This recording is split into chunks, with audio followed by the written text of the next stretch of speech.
सामान्य साथियों नमस्कार, जय हिंद। मैं परिहार सर आप सभी का मेरे इस YouTube channel primary digital study में स्वागत है। साथियों आज के इस वीडियो में हम जानेंगे एचएलबी का रोड मैप तैयार करने के बाद में और एचएलबी का जो नजरी नक्शा हमने बनाया है उसमें भवन संख्या लिखने के बाद हम क्या करें। आइए हम इस वीडियो के माध्यम से पूरी प्रोसेस को हम स्टेप बाय स्टेप जानते हैं। तो साथियों हमने जो रोड मैप बनाया था एचएलबी का, जो हमने नजरी नक्शा बनाया था उसमें हमने भवन संख्या तक कार्य कर चुके हैं। अब भवन संख्या लिखने के बाद अब जो है हमें एचएलबी में घूमना पड़ेगा, ठीक है ना। तो ये ऊपर का डेमो बताता हूं मैं। तो ये इस प्रकार से हमने नजरी नक्शा बनाया था जिसमें भवन संख्या हमने लिख लिया था। भवन संख्या लिखने के बाद इसका भी प्रिंट हम साथ में रखेंगे और साथ में रखेंगे मार्कर। क्या रखेंगे? मार्कर। और साथ में रखेंगे रजिस्टर। क्या लिखेंगे? रजिस्टर। देखिएगा एक रजिस्टर बनाना है। ऊपर एचएलबी का आपका नंबर लिखेंगे की जानकारी 2026-27 प्रथम चरण। पहला हमने यहां पर जो कॉलम खींचा है उसमें लिखा है लाइन क्रमांक, दूसरा लिखा है भवन नंबर और तीसरे में है जनगणना मकान नंबर, ठीक है ना, या संख्या। उसके बाद में आप देख रहे हैं सेल्फ एनुमरेशन आईडी, मतलब स्वगणना यदि परिवार ने करी है तो उसे 12 अंकों की आईडी आप यहां पे लिख सकते हैं। मुखिया का नाम, मोबाइल नंबर और परिवार से किसी और का भी एक नंबर जरूर मांग लें आप। तीन चीज आप जो है फील्ड में जाएंगे तो आप उस घर का फर्श, दीवार और छत, इतनी चीज तो देख सकते हैं, ठीक है ना। तो इस प्रकार से जो है आपको रजिस्टर बनाना है, ठीक है ना। अब बारी आती है आपकी, आप गए फील्ड में, ठीक है ना, शुरुआत है, मेरी एचएलबी का ही नक्शा है। तो इस प्रकार से यहां पे घर है तो इसको हमने भवन नंबर 1 दिया है, ठीक है ना। और हमने पक्का मकान और कच्चा मकान ये पहले ही हमने डिसाइड कर लिया है, ठीक है ना, जब हमने रोड मैप बनाया था। और जब हम उसमें भवन संख्या लिखे थे तो कच्चा मकान और पक्का मकान के हिसाब से जो ही हमने इस प्रकार से यहाँ पे ब्लॉक्स बनाया हुआ था। पक्का मकान के लिए चौकोन है और कच्चा मकान के लिए तिकोन है। तो यहाँ पे आपको तिकोन की जगह में झोपड़ी दिख रही है, ठीक है ना। अब देखिएगा, अब आप जो है आपने ये वाला नक्शा साथ में रखेंगे आप, ठीक है ना। ये रजिस्टर भी साथ में रहेगा और ये नक्शा भी आपके साथ में रहेगा। अब ये नक्शा भी साथ में रखना है आपको, ठीक है ना। आप सबसे पहले गए यहां पे घर वालों से आप थोड़ा सा संपर्क कर लीजिए, ठीक है ना।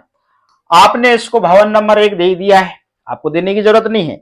बस आपको यहां पर इस भवन में जनगणना मकान कितने हैं ये पता करना है। अब निश्चित रूप से आप परिवार के किसी सदस्य को बुलाएंगे पूछने के लिए। जब आप पूछने के लिए बुलाएंगे तो ये रजिस्टर तो आप मेंटेन कर सकते हैं, ये वाला, ठीक है ना।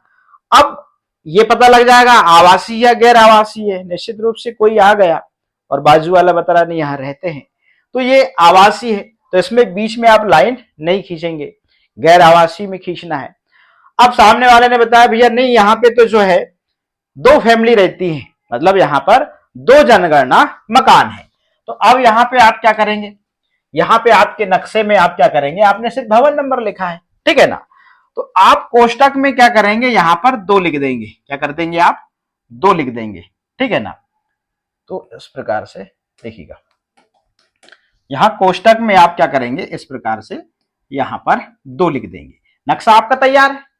अब इस नक्शे में आपने जनगणना मकान संख्या 2 लिख दिया, भवन संख्या 1 है। अब आपको क्या करना होगा, मार्कर उठाइए साहब। मार्कर उठाया, भवन जो है भवन संख्या 1 आपने अलॉट किया है, भला इस घर में लिखा नहीं है।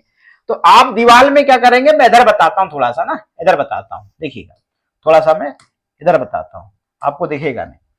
तो आप क्या करेंगे, आप लिख सकते हैं यहां पर भवन, ऐसे भ और फिर आप स बना दें और 1 लिख दें, ये भवन संख्या 1 है।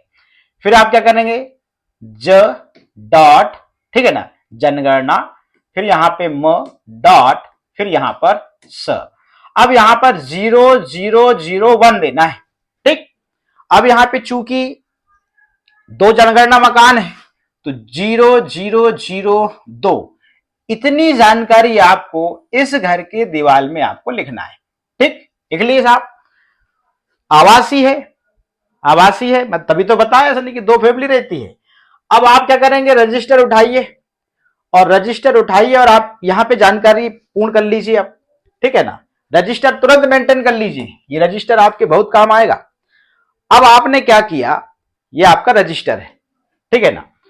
अब इस रजिस्टर में आप कॉलम खींच लेंगे जो मैंने बताया है इस प्रकार से, ठीक है ना।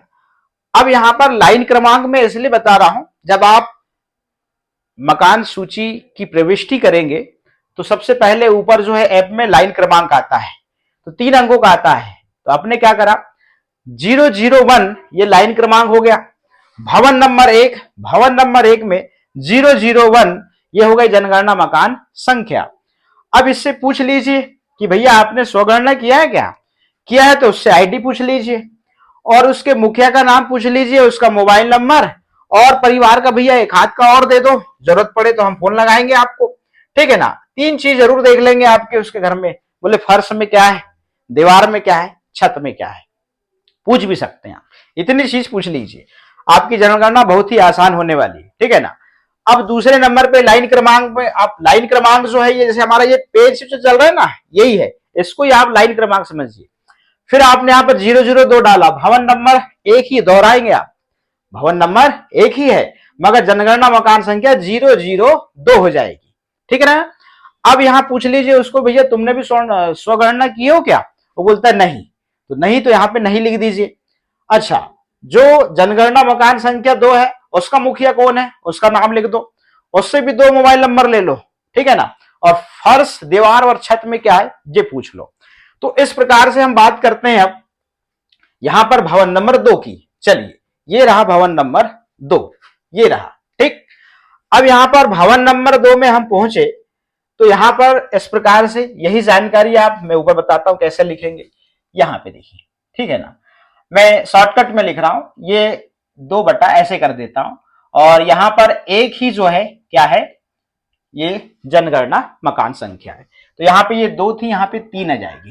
ठीक, मगर यहां पर कोई रहता नहीं है, गैर आवासीय है, कोई नहीं रहता। ठीक है ना, अब ये गैर आवासीय है। चलिए, अब यहां पे क्या करेंगे, क्योंकि मैं बात पूरी कर दे रहा हूं ताकि पता लगे सर आपने तो बताया नहीं था। अब यहां आते हैं, ठीक है ना। तो यहां पे, अब यहां पे जब संख्या एक ही है तो कोष्टक में हम लिख सकते हैं यहां पे एक, कोई दिक्कत नहीं है इस प्रकार से। मगर ये गैर आवासीय है तो आपको बीच में ऐसी लाइन खींचनी पड़ेगी। ठीक है ना, ये इस प्रकार से। अब रजिस्टर में आ जाइए आप, यहां पे ये रजिस्टर में आ गए, आपने गैर आवासीय में इस प्रकार से इस मैप में काम कर लिया। ठीक है ना, अब इस मैप में भी काम हो रहा है, आपका रजिस्टर मेंटेन भी हो रहा है। ठीक है ना, और साथ साथ आप मार्कर से क्या कर रहे हैं, अपनी एचएलबी में नंबरिंग कर रहे हैं, और एचएलबी में नंबरिंग कर रहे हैं उसका हिसाब भी आप पुख्ता कर रहे हैं। ठीक है ना, मैं बताऊंगा कि इसको करने के पीछे क्या कारण है। ठीक है ना, अब यहां पर लाइन क्रमांक 3 जारी हो गई है। ठीक है ना, भवन नंबर 2 हमने अपने नजरी नक्शा में भवन नंबर 2 दिया है, उसके घर में मार्कर से हमने जो है भवन नंबर और जनगणना मकान संख्या हमने लिख दिए। ठीक है ना, अब यहां पे चूंकि गैर आवासीय तो मुझे ऐसा नहीं लग रहा है कि उसकी स्वगणना की आईडी मिलेगी आपको, तो यहां पे आपको थोड़ा सा इधर उधर से संपर्क करना पड़ सकता है, तो ऐसी स्थिति निर्मित होगी। अब इससे क्या होगा देखिएगा, अब आपको जो है बार बार पूछने की जरूरत नहीं है, आपको दरवाजा खटखटाने की जरूरत नहीं है। जब आप ऐप में मकान सूची की प्रविष्टि करेंगे तब आप सीधे खट फोन लगाएंगे, सामने वाले से बात हो जाएगी, उसके घर में जाएंगे तो। ठीक है ना, और पूरी डिटेल इसके बाद की प्रश्न क्रमांक 7 से पूरी डिटेल जो है वो आपको बता देगा। ठीक, आवासीय है तो साथियों इस प्रकार से जो है आप नजरी नक्शा भी साथ में रखेंगे जिसमें आपने भवन संख्या दिया है। ठीक है ना, और रजिस्टर भी साथ में रखेंगे और मार्कर भी साथ में रखेंगे। ये 3 चीज आप साथ में करिए और मैं जो बता रहा हूं निश्चित रूप से आपका रिकॉर्ड भी मेंटेन रहेगा। और जब आपकी मैपिंग करेंगे आप HLO हाउस लिस्टिंग ऐप में, यदि आपने इसकी एंट्री कर दिया, इस पर टिक लगा दीजिए, इसकी एंट्री हो गई, इस पर टिक लगा दीजिए, इसकी एंट्री हो गई, इस पे टिक लगा दीजिए। इस प्रकार से आपका जो कार्य है वो ट्रेस होगा। क्या होगा? ट्रेस होगा। आपसे कोई गलती नहीं होगी, कोई चूक नहीं होगी। इसलिए आपका रजिस्टर मेंटेन करना बहुत जरूरी है।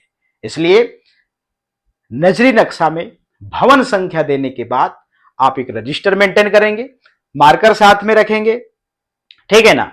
मार्कर साथ में रखेंगे तो आप उसी टाइम, डेट टाइम जो है, आप मकान में भवन संख्या और जनगणना मकान संख्या आप तुरंत लिख देंगे, रजिस्टर मेंटेन करेंगे और आपके नक्शा में जो आपका कार्य बचा हुआ है इसको भी आप कंप्लीट करते हुए इस प्रकार से आप चलेंगे। ठीक, ये इस प्रकार से। तो साथियों, आई होप कि मेरा ये सुझाव आपको अच्छा लगा होगा। निश्चित रूप से और साथियों को शेयर करिएगा, शायद इस वीडियो से उनको मदद मिल सके। तो साथियों, आज के इस वीडियो में इतना ही। फिर मिलेंगे हम न्यू वीडियो में न्यू अपडेट के साथ में। आप सभी का बहुत बहुत धन्यवाद।